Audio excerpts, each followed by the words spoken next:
I do not like artificial sweeteners, and here is why. So there are a number of reasons why I don't like them. First of all, artificial sweeteners they're synthetically made, right? So they have to be made. They're not actually from natural plants. I prefer things that are naturally made from plants. Can they be like processed in the sense of like cottage cheese that goes through a process to get to the point? That is fine. But artificial sweeteners have been synthetically made.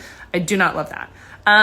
Two, I do not love the fact that they're actually exponentially sweeter than table sugar. So if you were to take like cane sugar, that is normal like sucrose, right? Versus these other ones, whether it's sucralose, which is Splenda, saccharin, aspartame, all these other ones are actually exponentially and much, much sweeter than regular sugar. So they make you crave things that are actually sweeter. And they do have they're not going to affect your blood sugars like natural sugar will, but it still is going to affect your responses, and I don't love that.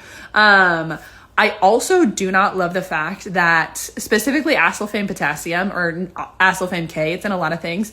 There have been a number of animal studies that have shown that there are negative cognitive effects from large amounts of consumption of acesulfame potassium. So are they done in animals? Yes. They aren't necessarily done in humans. And are they given in large doses? Sure. But they're also showing negative cognitive effects, and it negatively affects memory, cognition, reaction time, response time. Those are things that I don't want to mess with. I don't mess with my brain. I don't want to do that. So ingesting these things can have a negative effect. In addition to that, anecdotally, I used to have a ton of artificial sweeteners when I was growing up. I used to eat like American healthy all the time. But I started noticing that I used to call it like my brain felt like it was floating, and I couldn't figure out what would happen. I would be like, weird. It literally felt like it was floating. I can't even describe it differently than that. I guess brain fog, but I couldn't get it together for 20, 30 minutes afterwards. And then I'd come back to this planet. I started documenting when I actually started having those symptoms. It was every time after I had large amounts of artificial sweeteners, primarily in beverages. So whether it was a diet soda or a diet whatever, and started recognizing that when I cut those out, immediately have not had those symptoms since. So is acesulfame potassium negative towards your brain or negatively affect your brain?